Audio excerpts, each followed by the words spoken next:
Laissez-moi vous poser une question. Répondez honnêtement.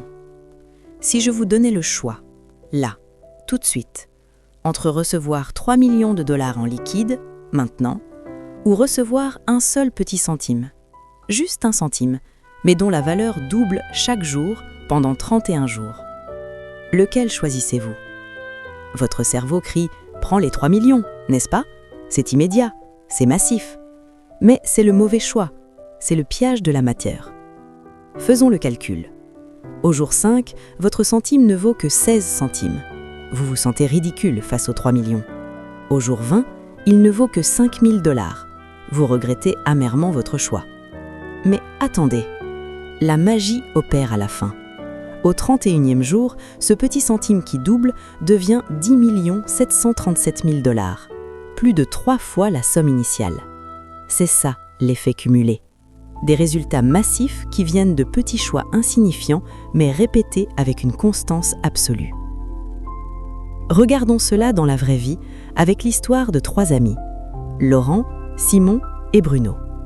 Ils ont la même vie, le même salaire. Laurent ne change rien, il fait le statu quo. Il se plaint un peu, mais il attend que ça passe. Bruno, lui, fait de petits choix négatifs, rien de grave. Il s'achète une grande télé, il mange un peu plus gras devant l'écran, il boit un verre de plus par semaine. Simon, lui, fait de petits choix positifs, rien d'héroïque. Il lit 10 pages par jour, il réduit ses calories de 125 par jour, il écoute un audio instructif en allant au travail. Au bout de 5 mois, aucune différence. Au bout de 10 mois, aucune différence visible. C'est là que tout le monde abandonne.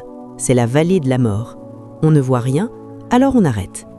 Mais au bout du 31e mois, l'écart est explosif. Simon est en pleine forme, il a perdu 15 kilos, il a une promotion. Bruno a pris 15 kilos, il est malheureux, son couple bat de l'aile. Laurent est toujours au même point, mais plus amer. Pourquoi Bruno a-t-il échoué? À cause de l'effet ricochet. Le repas gras l'a rendu fatigué, la fatigue l'a rendu irritable, son irritation a éloigné sa femme, il a blâmé sa femme, ce qui a créé plus de stress, donc il a mangé plus. Une spirale infernale causée par des choix minuscules. Alors, comment prendre le contrôle de cette force? D'abord, vous devez adopter le principe de la responsabilité absolue. C'est la règle du 100-0. Vous prenez 100% de la responsabilité avec 0% d'attente envers les autres. Arrêtez de blâmer l'économie, arrêtez de blâmer votre patron, arrêtez de blâmer votre passé. Tout ce qui vous arrive est le résultat d'un choix que vous avez fait. Même ne pas choisir est un choix. Ensuite, vous avez besoin d'une arme. L'arme la plus puissante pour changer votre vie coûte moins d'1 euro. C'est un carnet et un stylo. Vous ne pouvez pas gérer ce que vous ne mesurez pas. Vous agissez comme un somnambule. Vous pensez que ce café à 4 $ chaque matin ne compte pas? Faisons le calcul de l'effet cumulé sur 20 ans, avec les intérêts composés. Ce petit café quotidien, c'est 51 833 $ qui s'envolent. 51 000 $ pour du café. Notez tout. Pendant 3 semaines, notez chaque centime, chaque minute, chaque calorie. Le simple fait d'observer va changer votre comportement. Vous allez vous réveiller. Maintenant, parlons de motivation. Pourquoi est-il si dur de changer? Parce que votre volonté est une batterie qui se vide. Vous ne pouvez pas compter dessus.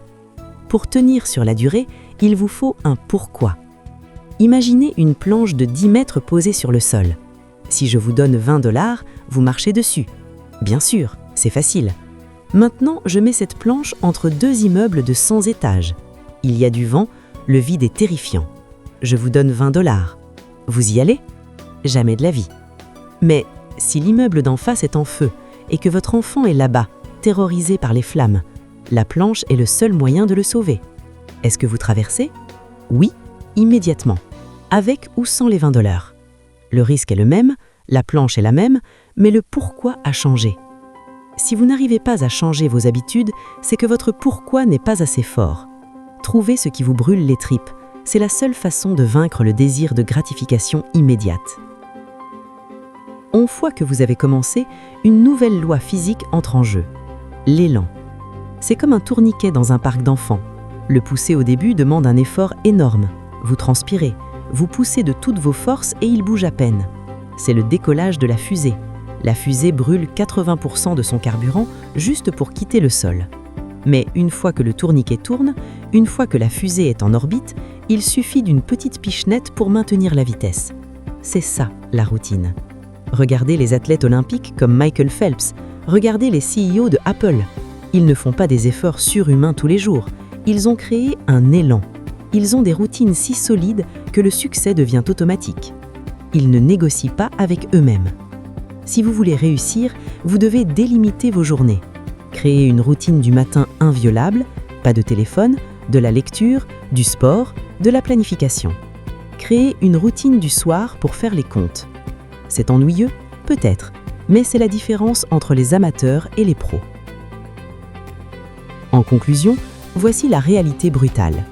Le succès n'est pas un effort héroïque qu'on fait une fois. Ce n'est pas gagner au loto. Ce n'est pas une transformation magique. Le succès, c'est faire les choses ennuyeuses, difficiles et invisibles, jour après jour après jour. C'est choisir la pomme plutôt que le gâteau, non pas une fois, mais 1000 fois. C'est lire 10 pages au lieu de scroller sur TikTok, non pas une fois, mais 1000 fois. C'est épargner ce petit montant au lieu de le dépenser. L'effet cumulé est impartial. Il travaille pour vous ou contre vous à chaque instant. N'attendez pas la motivation, n'attendez pas le moment parfait. Prenez un carnet, choisissez une habitude et commencez petit. Votre avenir se cache dans votre routine d'aujourd'hui. Commencez maintenant.